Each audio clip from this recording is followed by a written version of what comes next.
பாட்டுக்கே வந்து ஹெலிகாப்டர்ல இறங்கல. தற்கூரி மாதிரி நீங்க வந்து பேசக்கூடாது.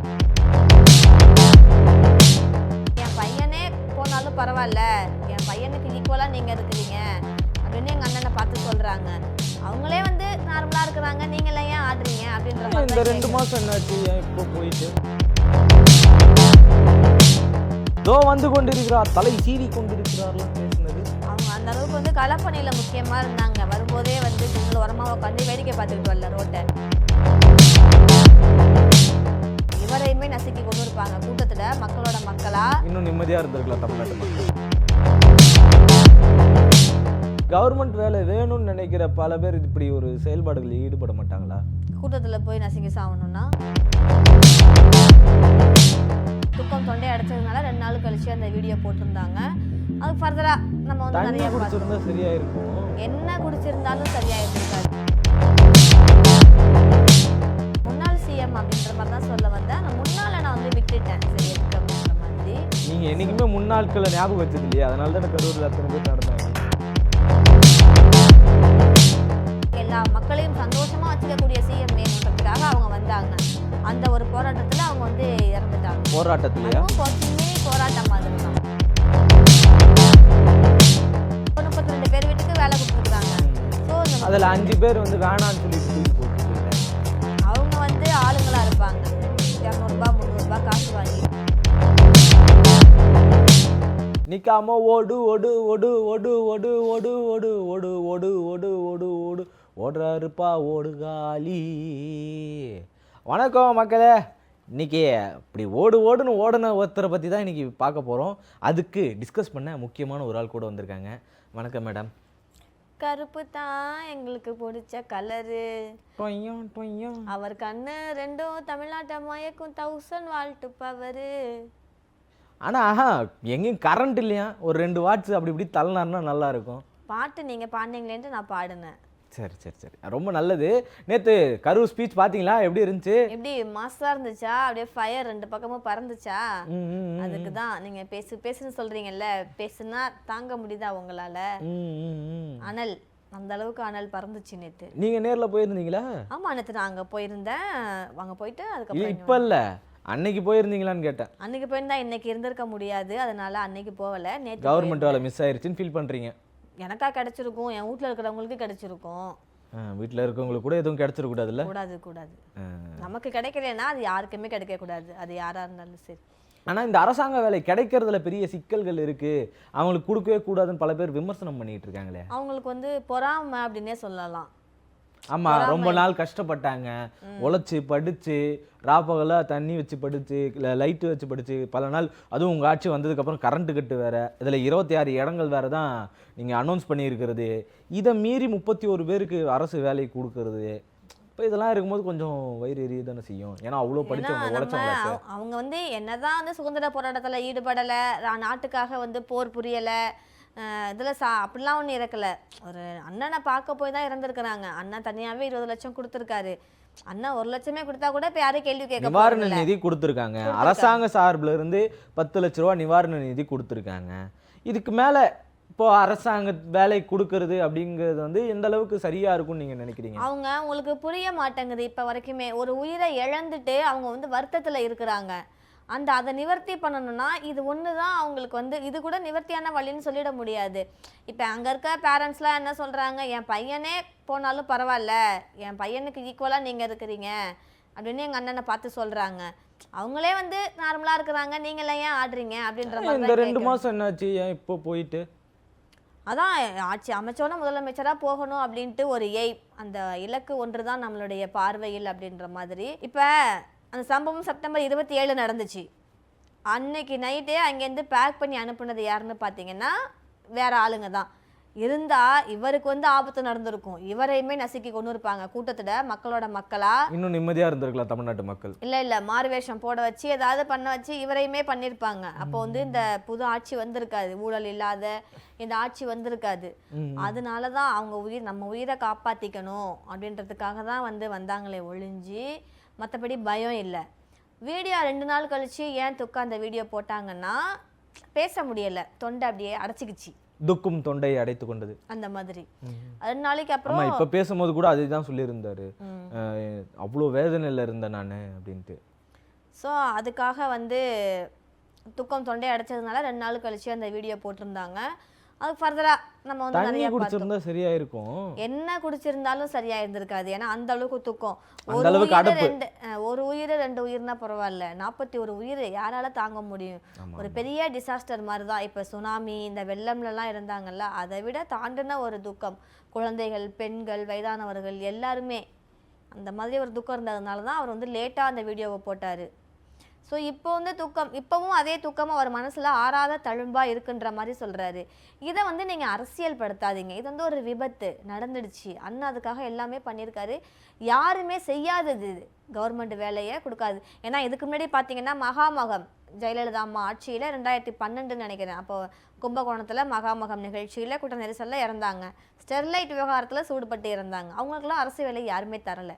இன்னும் நிறைய இருக்கு எடுக்கணும்னா, வரலாற்றை நம்ம நோக்கி போனோம்னா. மகாமகம் கூட விட்டுருங்க, அது இதுல உங்க லிஸ்ட்ல கணக்கு வரும். அது இப்ப ஸ்டெர்லைட் ஆலையில அந்த போராட்டத்துல இறந்தவங்க இருக்காங்கல்ல, அரசாங்கத்தால சுட்டு கொல்லப்பட்டவர்கள்.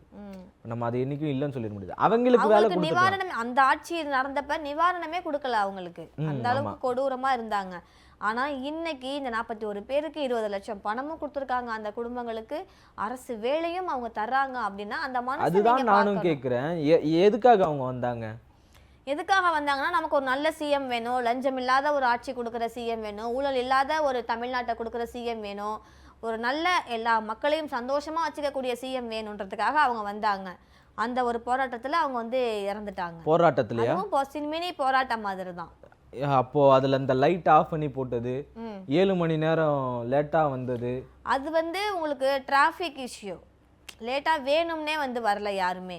அங்க கிளம்பிட்டாங்க. இப்ப நம்மளே வந்து ஆபீஸ்க்கு 10 மணிக்கு வரணும், டைம் 10 மணிக்கா வருவோம், 11 ஆயிடும், பெர்மிஷன் போடுவோம். ஓ நீங்க அபிஷியலா ஒரு ஒர்க் பண்றீங்க, ஒர்க் பண்ணுற இடத்துல என்ன சொல்லுவீங்க? லேட் ஆயிடுச்சுன்னா ஒரு மெசேஜ் பண்ணுவீங்க. இப்போ நீங்கள் இங்கே கிளம்பி வரதுக்கே நீங்கள் ஒரு கெஸ்ட்டாக இங்கே வந்திருக்கீங்க, கிளம்பி வரும்போதே ஒரு 1/2 hour லேட்னா நீங்கள் ஒரு மெசேஜ் போடுறதோ இது இல்லாமல் ஒரு தகவல் தெரிவிப்பு அப்படின்றது இருக்கும். இது வெறும் 1/2 hourக்கு 7 hours நிர்வாகிகள் அது செஞ்சுருக்கணும்ல.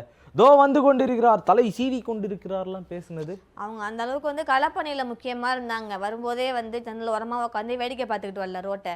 இந்த கிராமம் எப்படி இருக்குது, இங்கே என்ன வந்து முன்னேற்றணும், இந்த ரோடு ஏன் குண்டும் குழியுமா இருக்குது, அப்போ ரோடு வந்து ஒழுங்காக போடணும், இந்த இடத்துல இது சரியில்லை, இந்த இடத்துல அது சரியில்லைன்னு பார்த்துக்கிட்டு வந்தாங்க. ஸோ அந்த களப்பணி ஆய்வு மேற்கொண்ட மாதிரி அவர் இருந்ததுனால அவரால் மொபைல் வந்து எடுக்க முடியல, டைம் பார்க்க முடியலை. நேரங்காலம் பார்க்காம அப்படி களப்பணி அவர் வந்து கண்ணாலே பார்த்துருக்காரு. நடந்தே பார்த்துக்கிட்டு வந்தாரோ? இல்லை, பஸ்ஸில் தான். பஸ்ஸு ஸ்லோவாக வந்துச்சு. பஸ்ஸில் வந்தார், தனி விமானத்தில் வந்த ஒருத்தர் இங்கே பஸ்ஸில் வந்தார் அப்படின்றது. விமான நிலையத்துலேருந்து பஸ்ஸில் தானே வந்தாகணும். நேராக ஸ்பாட்டுக்கே வந்து ஹெலிகாப்டரில் இறங்கலை. தற்கூரி மாதிரி நீங்கள் வந்து பேசக்கூடாது, சரியா? நான் சரி இல்ல சொல்றேன். விமான நிலையம் வந்து திருச்சியில தான் இருக்குது. கரூர்ல விமான நிலையம் இருக்கா என்ன? கரூர்ல விமான நிலையம் இல்ல, திருச்சியில விமான நிலையம் இருக்கு. விமான நிலையத்துல இருந்து கரூருக்கு எப்படி வரணும்? திருச்சியில இருந்து ஒரு இடம் போய் பேசிட்டு அங்க முடிச்சிட்டு அங்க இருந்தா இங்க வராரு, நாமக்கல் போயிட்டு தான் வராரு. அதான் அங்க போயிட்டு அங்க பேசிட்டு வரும்போதே என்னென்ன திட்டங்கள் இந்த தொகுதிக்கு நம்ம செய்யணும், நல்ல அந்த தொகுதி நலன் திட்டம், மேம்பாடு திட்டம் என்ன அப்படின்ட்டு அவர் பார்த்துக்கிட்டே வர்றாரு. ஓ அந்த கூட்டத்துல இப்ப அவரு அதை தான் பேசினார் இல்லையா? அதனாலதான் வந்து டைம் அவரால பார்க்க முடியல. பாட்டெல்லாம் வந்து அண்ணனுக்கு வந்து கை வந்த கலை. அவர் வந்து பாண்ட் சிங்கர்னே சொல்லலாம். அந்த நாள்லயே அவர் வந்து பாட்டு. சரி, நம்ம அதை விட்டுருவோம், நம்ம ரொம்ப வளர்த்துக்கிட்டு போறோம். என்னன்னா இப்ப இப்படி ஒரு அரசியல் கூட்டங்களுக்கு வந்தவங்களுக்கு இறந்தவங்களுக்கு அரசு வேலைன்றது எப்படி சாத்தியமாகும்? கொடுக்கலாம். ஏன்னா அவங்க மனசு கஷ்டத்துல இருக்கிறாங்க. இப்ப அண்ணன் மனசு வந்து ரொம்பவே புண்பட்டு இருக்குது. அதே மாதிரிதான் குடும்பத்திலயும் புண்பட்டு இருக்கும். அதை வந்து கொஞ்சம் ஓரளவு நம்ம நிவர்த்தி பண்ணணும்னா அந்த 31 பேர் தியாகம் பண்ணலாம் அப்படின்றது தப்பு இல்லைன்ற மாதிரி தான் டிவிகேல எல்லாரும் வந்து அட்வைஸ் கொடுத்துருக்காங்க. இப்ப 32 பேர் வீட்டுக்கு வேலை கொடுத்துருக்காங்க. சோ அதுல 5 பேர் வந்து வேணான்னு சொல்லிட்டு தூக்கி போட்டு போயிட்டாங்க. அவங்க வந்து ஆளுங்களா இருப்பாங்க. 200 ரூபாய் 300 ரூபாய் காசு வாங்கிட்டு வேலை செய்யற ஆளுங்களா இருப்பாங்க. ஸோ நீங்க அதை பத்தி இது பண்ண. இப்ப நாளைக்கே ஜனநாயகன் படம் வருது. அண்ணா அந்த இடத்துல கூட்டத்தை கூட்ட மாட்டாரு. கூட்டம் கூட்டினா இது மாதிரி அசம்பாவிதம் நிகழும்னு அவருக்கு நல்லாவே தெரியும். 5 பேர் 10 பேர் தான் போகணும், 10 பேர் தான் ஒரு தியேட்டருக்கு அலவுட் அப்படின்னு சொல்லுவாங்க. அதையும் மீறி அசம்பாவிதம் நடந்தா நடக்கக்கூடாது. எதிர்பாராத விதமாக நடந்துச்சுன்னா அண்ணன் மீது உள்ள பாசத்துல அன்புல நிறைய பேர் படம் பார்க்க கூட்டமா கூடி அண்ணன் சொல்லையும் மீறி அவர் முத்தம் கொடுப்பேன் பல பேர் போவாதீங்க அப்படின்னு சொல்லுவாரு. நடக்கக்கூடாது, நடந்தா அண்ணன் வந்து கவர்மெண்ட் ஜாப் தருவாங்க. அப்போ கவர்மெண்ட் வேலை வேணும்னு நினைக்கிற பல பேர் இப்படி ஒரு செயல்பாடுகளில் ஈடுபட மாட்டாங்களா? கூட்டத்துல போய் நசுங்கி சாவணும்னா ம். இல்ல அந்த மாதிரிலாம் இது பண்ணிட மாட்டாங்க. சரி, இப்போ அந்த வெளிநாடுகள்லாம் போயிருக்காரு அப்படின்னு சொல்லி சிலரை குறிப்பிட்டு சொன்னார்ல, யார் சொன்னாருன்னு நினைக்கிறீங்க? வெளிநாடு யாரெல்லாம் போயிருக்காங்கன்னு உங்களுக்கு நல்லாவே தெரியும். அவங்க வந்து எதுக்கு போயிருக்காங்களோ, ட்ரீட்மெண்ட்டுக்காக போயிருக்காங்களோ இல்லை எதுவோ போயிருக்கிறாங்க. ஸோ அவங்கள குறிப்பிட்டு அவங்க வந்து சொல்கிறாங்க. இப்போ அவங்க வெளிநாட்டிலேருந்து வர்றாங்க பாருங்க தமிழ்நாட்டுக்கு, வந்தோடனே மூக்கு மேலே விரல வச்சிடுவாங்க. அந்த அளவுக்கு அப்படி அந்த மாதிரி தான். சிவாஜி படம் பார்த்துருக்கிறீங்களா? ஆமா பாதியிலே செத்துருவாரு. இல்லை அந்த சீன் இல்லை. என்ன நீங்கள் ரஜினிகாந்த் சார் நடந்து வருவாங்க, பின்னாடி எல்லாம் சேஞ்ச் ஆகிட்டே இருக்கும் பாருங்க. அந்த மாதிரி மாறி இருக்கும். இப்போ ஃபாரின்லேருந்து இங்கே வந்து பார்க்கும்போது தமிழ்நாடு அந்த லெவலில் இருக்கும். சிங்கப்பூர் சிட்டிலாம் பார்த்துருக்கிறீங்களா? இல்லை, பார்த்தது இல்லையே. அதான் வந்து உங்களுக்கு அது தெரியலை. நீங்கள் பார்த்துருக்கீங்களா? இல்லை, நானும் பார்த்தது இல்லை. அதான் நம்ம அதெல்லாம் பார்த்தது இல்லைன்னா நமக்கு அதை கண் முன்னாடி கொண்டு வர போகிறாங்க. சிங்கப்பூருக்கு நம்ம வந்து போனது கிடையாது, அங்கே பார்த்தது கிடையாதுல்ல, அது நம்ம கண் முன்னாடி கொண்டு வர போகிறாங்க இந்த ஆட்சியில். அதான் இந்த கட் அவுட் வச்சுட்டு பாருங்க, இதுதான் சிங்கப்பூர், இந்த மாதிரி தான் இருக்கும் சிங்கப்பூர் அப்படின்னு காட்டிடுவாங்களா? நீங்க நினைக்கிற மாதிரிலாம் இல்லை. ஆனா அந்த மாதிரிலாம் வந்து நடக்கிறதுக்கான வாய்ப்பு இருக்கு. பொதுவாகவே வந்து விஜய் அண்ணா வந்து சிஎம் தாக்கி பேசுறாங்க. அதாவது முன்னாள் சிஎம் முக ஸ்டாலின் உங்களாலே ஒத்துக்க முடியல அவர் தான் சிஎம்னு. ஏன்னா அவரும் ஒத்துக்காம இன்னும் என்ன பண்ணிக்கிட்டு இருக்காருன்னா திமுக தான் குறை சொல்லிக்கிட்டு இருக்காரு. அப்படி இல்லை, நான் முன்னாள் சிஎம் அப்படின்ற மாதிரி தான் சொல்ல வந்தேன். அந்த முன்னால நான் வந்து விட்டுட்டேன், சரி எதுக்கு அப்படின்ற மாதிரி. நீங்க என்னைக்குமே முன்னாட்களை ஞாபகம் வச்சது இல்லையா? அதனால தான் கரூரில் அத்தனை பேர் நடந்தாங்க. சரி, அதையே நீங்க இது பண்ணிட்டு இருக்காதீங்க. அதான் பிளாக் ட்ரெஸ் போட்டு வந்து அண்ணா தொக்கா அனுசரிச்சுட்டாங்க. அந்த 42 பேருக்கும் நினைவேந்தல் வைக்கிறாங்க. அந்த நினைவேந்தல் கூட எப்படி இருக்கும்னா 41 பேர் படுத்திருக்கிற மாதிரியும் மேலே சேர் போட்டு அண்ணா உட்காந்து இருக்கிற மாதிரியும் அந்த மாதிரி வைக்கலாம் அப்படின்ற மாதிரி சொன்னதுக்கு வேண்டான்ட்டாங்க. இல்லை அது நல்லா இருக்காது. ஏன்னா ஒரு மோனுமெண்ட்ஸ், ஒரு நினைவு சின்னம் அப்படின்னு வைக்கும்போது அவங்களுக்காக ஒரு நினைவேந்தல் அந்த இடத்துல அவங்க செய்யணும் அப்படின்ற மாதிரி தான் ஒரு தாட்டு போயிட்டு இருக்கு.